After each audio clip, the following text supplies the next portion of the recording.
Jon Anik is so good talking UFC, and we've got a monster event coming from Vegas. He's here in advance of UFC 306 at Sphere. Mexican Independence Day weekend as well. Noche UFC. Our boy Rosillo saw you two there. He sent me videos. It was mind-boggling. I know a bunch of people that saw Dead and Company.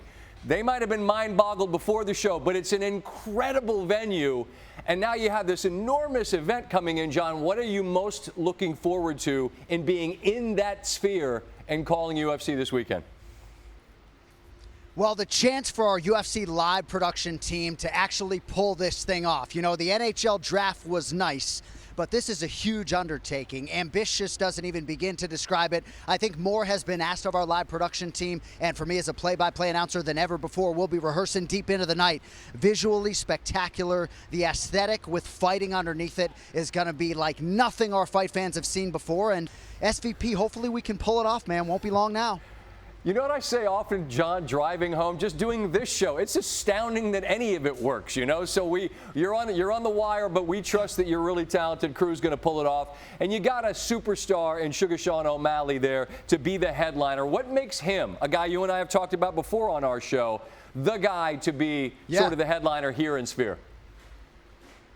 Well, he's our biggest American superstar at present, certainly a top 5 company star, but it's really the manner in which he has gone about it. There was a lot of pressure on this guy when he was on Dana White's Contender Series back in 2017, smoking weed with Snoop Dogg after the fact. Guy's 10-1 in the UFC, has beaten guys like Petr Yan, realized the title against Aljamain Sterling.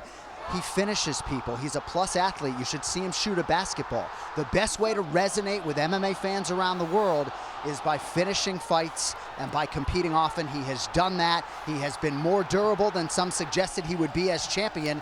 Now, though, Saturday night, he has a guy in Merab Dvalishvili who many believe is the toughest matchup for him stylistically in the division. If he passes this test, it sounds trite to say, but the sky really is the limit for this kid. Jon, whatever the sport, but particularly the fight game, you get to a trilogy, right? And now you're talking about all-time stuff. Alexa Grasso, Valentina, Shevchenko, the co-main event. It's the first women's championship trilogy. What do you expect to see on Saturday?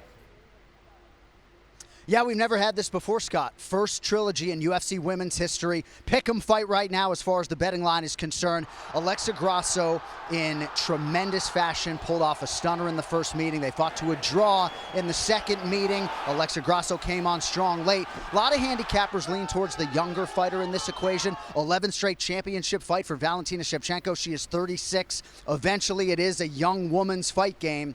I understand why a lot of people like Alexa Grasso. Mexican Independence Day. She is our only Mexican champion at present. They're the two best 125ers in the world, and they'll lock the octagon door behind them here in a couple days, my man. You and your crew, Jon, you're built for this. I get that you're going to go make sure that you got it just right, but I'm sure that this venue, that city, and you and your gang will pull off a tremendous UFC 306 this weekend. I appreciate your time and your perspective as always, all right? Thank you, brother. Likewise. Good to talk to you.